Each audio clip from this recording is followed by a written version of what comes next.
The UK has been making secret contributions to Ukraine's war effort, and the next one might just ruin Putin's entire week. A recently revealed document, direct from the British Ministry of Defence, confirms that the UK sent almost 100 of its strongest self-propelled howitzers straight to Ukraine, providing an invaluable boost to the country's offensive and defensive capabilities. The most astonishing aspect of this story is that neither the UK nor Ukraine made a big deal out of it.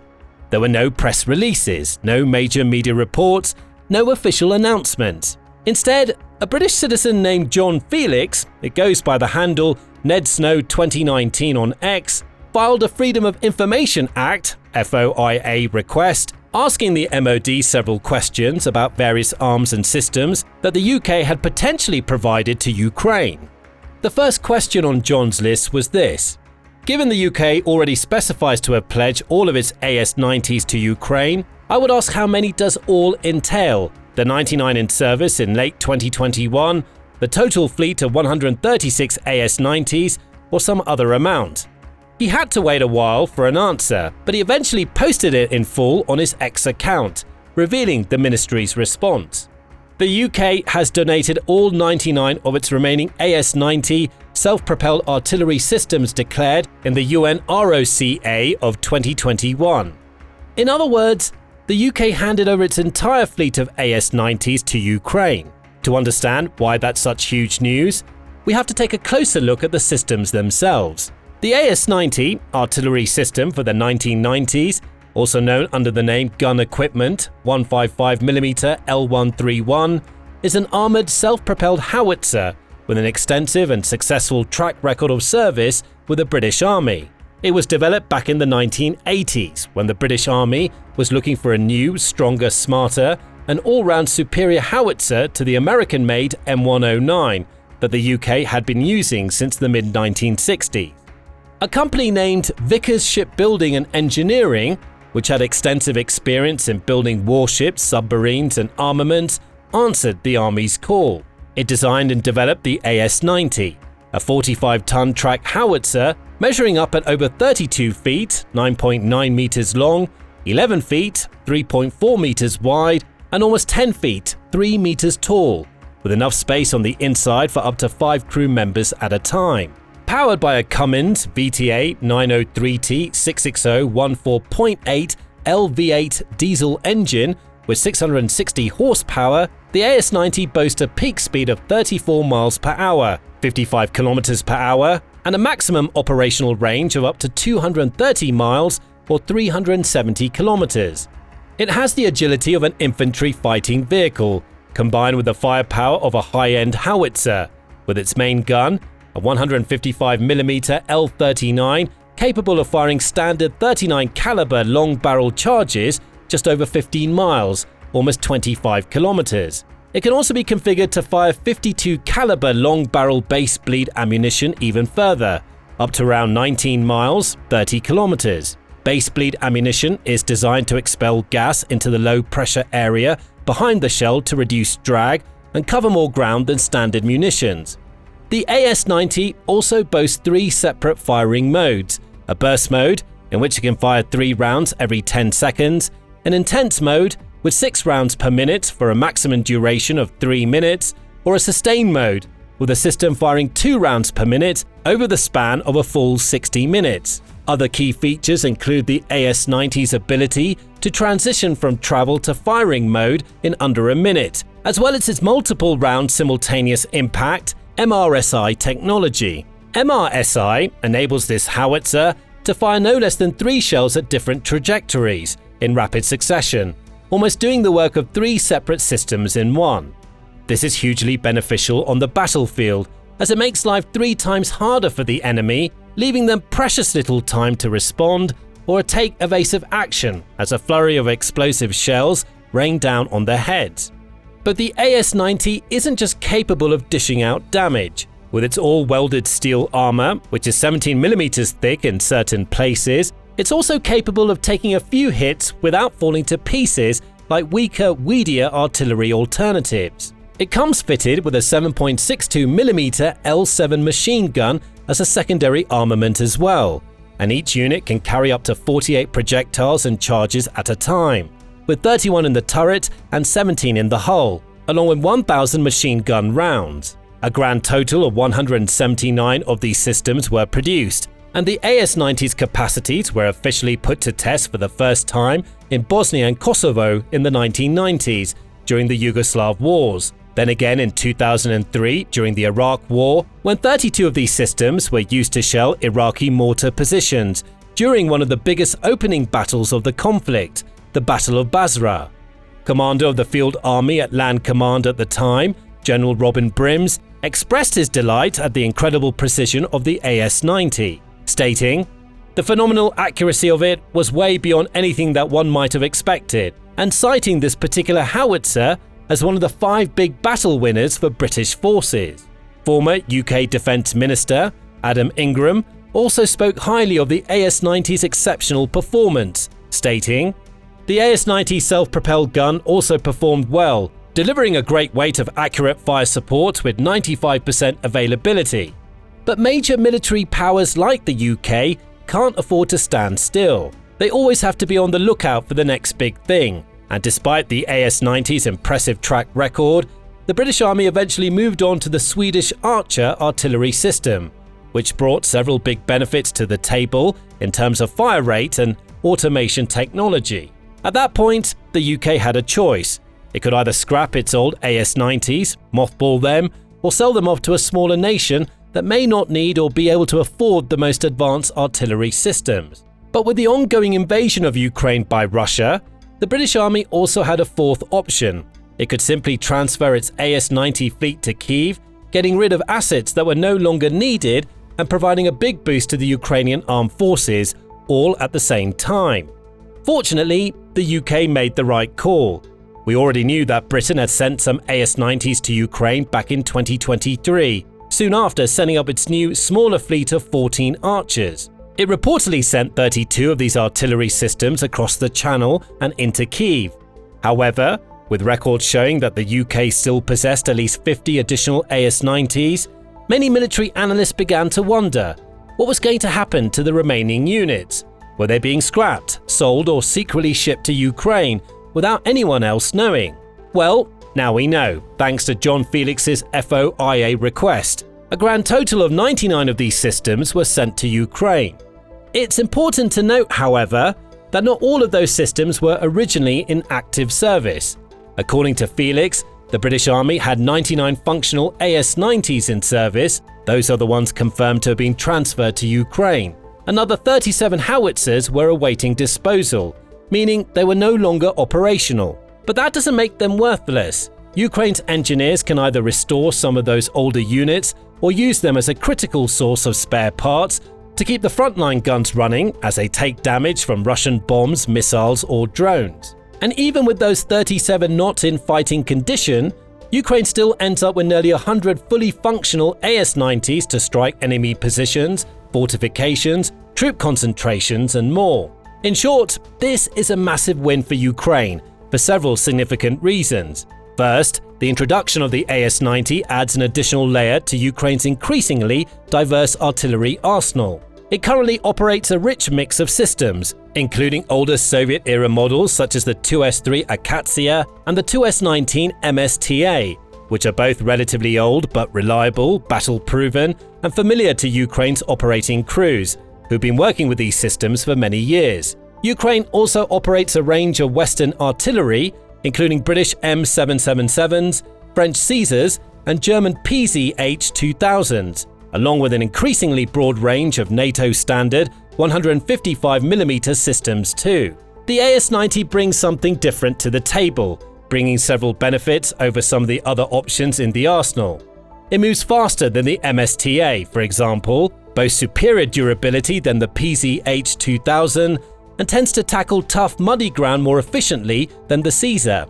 In fact, it's one of the best artillery systems in terms of withstanding cold, wintry conditions and difficult terrain, perfect for a place like Ukraine, especially during the colder and harsher periods of the year. Plus, unlike some of the older Soviet systems, the AS-90 is entirely compatible with NATO munitions. All in all, it's a real workhorse of a system. an indispensable addition to an already excellent array of artillery. Russia, meanwhile, fields 3 main types of artillery, including the very same MSTAs and Akatsias as Ukraine, along with the 2 S-35 Koalitsia SV, which is eventually set to replace the MSTA, but only exists in small numbers for the time being.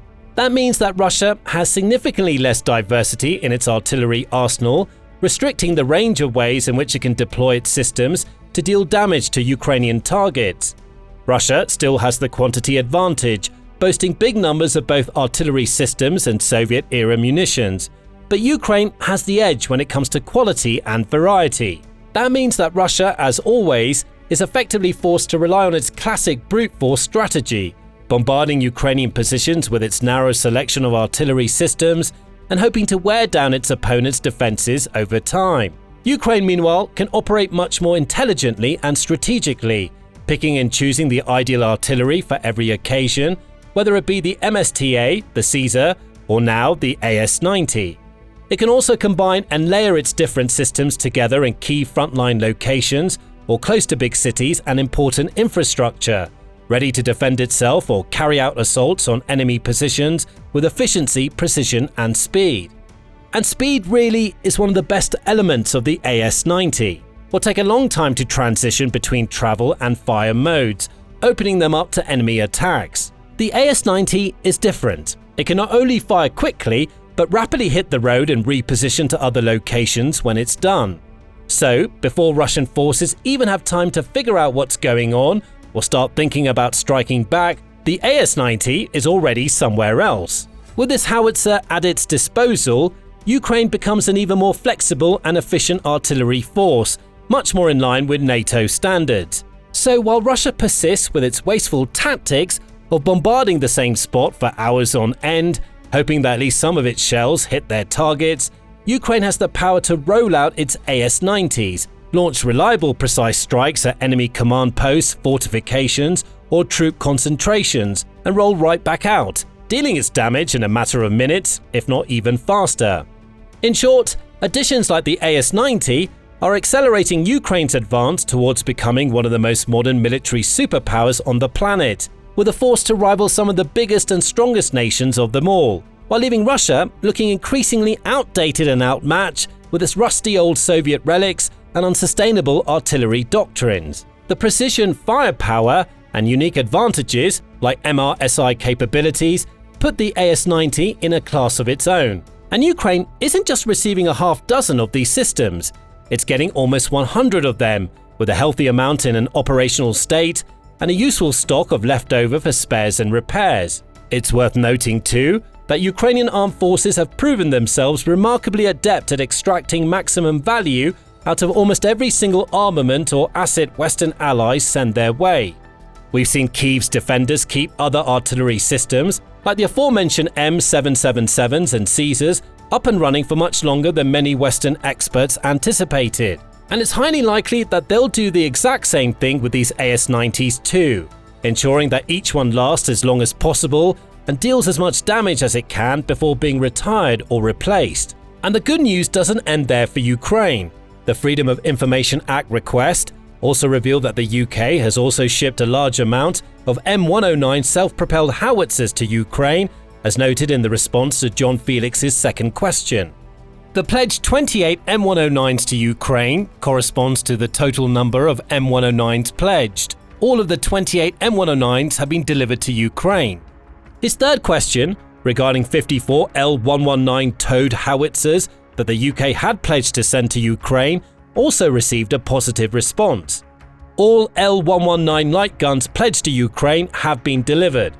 And the same goes for his fourth query about combat vehicle reconnaissance tracked CVRT units. All the UK's remaining stocks of CVRTs were delivered to Ukraine in 2024, amounting to 168 in total. These exciting additions bring even more power and diversity to Ukraine's ever-expanding arsenal. The M109s, for example, are 155mm self-propelled howitzers originating in the United States and introduced to service in 1963. While systems like the AS-90 have since supplanted them in certain countries, The M109 remains one of the most commonly used Western indirect fire support weapons in the world today, with modern variants like the M109A6 Paladin and M109A7 forming the backbone of the US Army's artillery arsenal.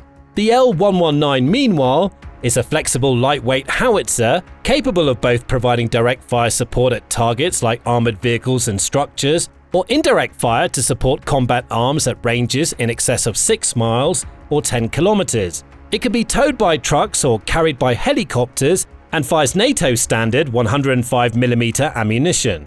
It can also fire a broad range of bombs, including high explosive munitions, smoke bombs, and other varieties.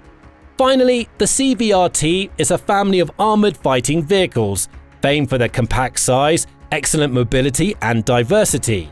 The family includes such models as the Spartan Armored Personal Carrier, the Sultan Command and Control Vehicle, and the Samson Armored Recovery Vehicle, with options available for almost any type of mission or objective.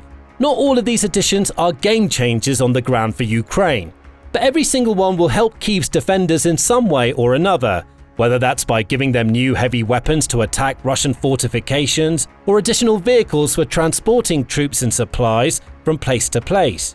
And the UK's aid isn't ending there. In November 2025, reports also emerged of Britain sending yet another batch of long-range Storm Shadow cruise missiles to Ukraine. Introduced in 2003 and also known under the name Scalp EG, these Franco-British missiles cost around $2.5 million each. Each one weighs in at 2,900 pounds or 1,300 kilograms and carries a warhead weighing almost 1,000 pounds or 450 kilograms. They can travel at peak speeds of Mach 0.95, just below the speed of sound, thanks to their micro-turbo TRI 6030 turbojet engines, and have a maximum operational range of 342 miles or 550 kilometers. Each Storm Shadow also comes equipped with both GPS and inertial navigation systems, combined with terrain reference navigation technologies, making them highly precise and ensuring that each one has the best chance of striking its target, even if they encounter enemy jammers or other electronic warfare measures en route to their destination. Ukraine has used Storm Shadows on numerous occasions to strike high-value Russian targets, blowing up the likes of ammunition depots, logistics hubs, and command posts deep behind enemy lines. With more of these missiles at their disposal, Kyiv's forces will be able to plan additional strikes on those same kinds of targets, or other important elements of Russian infrastructure, like pipelines and oil refineries, to worsen the Kremlin's fuel crisis, or military production plants to disrupt the flow of drones, missiles, and other assets to Russia's frontline forces. And it's important to remember that all of these assets are being provided by just one ally, the United Kingdom. Ukraine has many more allies dotted across the European Union and elsewhere around the world, from Germany, Poland, and Sweden to the United States, and even non-NATO nations like Japan and Australia, all of whom have provided and will continue to provide aid in some form or another. Russia, meanwhile, is forced to rely on an incredibly small pool of so-called allies, many of whom are simply attempting to make the most of the situation and extract as much money from the Kremlin as they can, such as Iran, China, and North Korea. Ukraine may not be able to win this war alone, but with so many powerful and generous friends backing it up and providing all-important, game-changing assets like tanks, air defenses, ammunition, and AS-90 artillery systems, it has an increasingly realistic chance of victory. Now you can learn more about how the UK has been helping Ukraine in this video, which looks at another British-made asset, the Terrahawk Paladin, a cutting-edge counter-drone system that's erasing Russia's Shahed from the skies with ease. Or for a look at one of Ukraine's own homemade military innovations, watch this video, which delves into the details of the miraculous maritime drone that's turning the Dnipro River into a death trap for Russian brigades. And to keep up with the latest breaking news from Ukraine and learn more about the various weapons and systems being sent to Kyiv from its allies across the globe, subscribe to our channel today.